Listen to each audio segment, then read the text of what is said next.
Bonjour, moi c'est Loïc Nebou, donc je suis animateur au réseau Cléo. Le réseau Cléo aujourd'hui c'est un réseau d'ETA qui est basé dans le Grand Ouest. Notre rôle c'est d'apporter des solutions qui génèrent de la valeur ajoutée aux agriculteurs. Et pour ça, on va donc tester en plein champ, en conditions réelles chez nos agriculteurs, de nouvelles techniques de travail, du nouveau matériel, donc des solutions innovantes et bien sûr des solutions de biostimulation des plantes. Aujourd'hui, quand on discute avec nos clients, on a deux problématiques majeures qui ressortent au niveau de la culture du maïs grain ou fourrage. La première, donc, ce sont les corvidés qui peuvent attaquer le maïs depuis le semis jusqu'au stade 4 feuilles environ et qui peuvent dans le pire des cas amener jusqu'à un ressemis complet de la parcelle. Et la deuxième problématique qu'on retrouve, c'est au niveau des conditions climatiques qui sont de plus en plus extrêmes et très variables d'une année à l'autre, soit dans un sens avec un excès de pluviométrie ou alors des périodes de sécheresse. Dans ce cadre-là, notre rôle en tant que réseau d'ETA et même plus particulièrement d'ETA, c'est vraiment d'apporter des solutions optimales, que ce soit au niveau du semis ou à la récolte, pour que l'agriculteur puisse sécuriser son approvisionnement en fourrage ou en grain. Pour répondre à ces problématiques de conditions climatiques et d'excès d'eau, notre but cette année, ça a été de tester des solutions de biostimulation des plantes, et notamment l'ANEIA de chez Vivagro, pour voir si elles ont un intérêt dans le cadre d'améliorer la résilience du maïs par rapport à ces événements-là. Dans ce cadre-là, du coup, je vais accueillir Ingrid de chez Vivagro qui va vous expliquer le fonctionnement du produit. ANEIA, c'est un biostimulant foliaire homologué par Vivagro. Donc, il est composé de deux technologies innovantes, l'extrait végétal qui est sélectionné pour ses qualités biostimulantes et le Silitech, donc silicium bioassimilable. Ce sont ces deux technologies qui permettent d'améliorer l'assimilation des macro- et oligo-éléments pour in fine permettre de faire face aux différents stress biotiques et abiotiques qu'il peut y avoir dans l'année.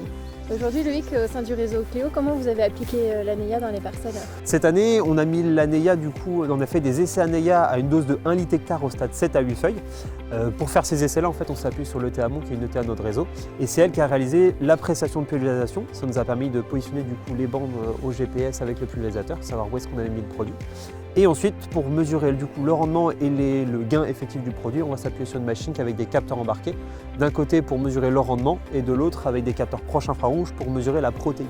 Ça nous permet de cartographier le rendement en instantané dans chaque point de la parcelle et de les géolocaliser. Pour l'agriculteur, ça lui apporte les zones d'hétérogénéité de sa parcelle. Et nous, en interne, ça nous permet de valoriser les cartographies en analyse statistique, puisqu'il y a beaucoup de points qui sont générés par hectare et beaucoup de points de mesure.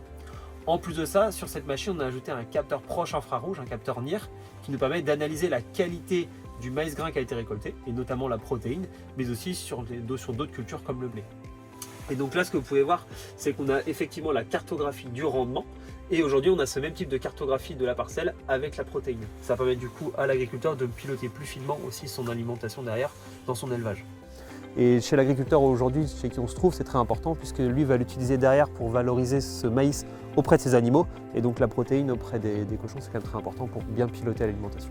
Et du coup, avec les conditions climatiques un peu particulières de l'année, comment vous avez réussi à observer des effets au champ cette année? C'est vrai que cette année, on se retrouve avec des conditions un petit peu à l'opposé de ce qu'on avait espéré en termes de tests, où on cherchait plutôt des conditions de sécheresse, voir si on avait un effet vert. Mais c'est vrai que cet effet, on va dire, où le maïs reste vert plus longtemps, on l'a retrouvé même aujourd'hui dans des conditions d'excès d'eau. Donc c'est quand même intéressant.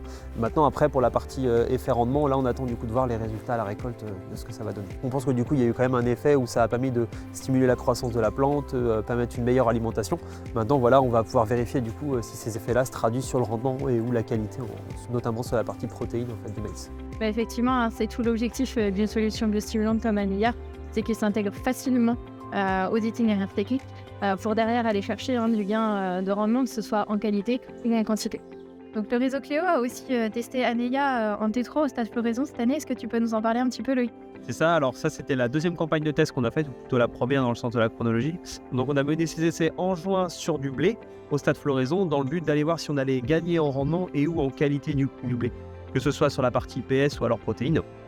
Et les résultats qu'on a eu étaient quand même assez intéressants et prometteurs puisqu'on avait un gain selon les situations, les endroits de la parcelle qui allait de 2 à 3% de rendement en plus.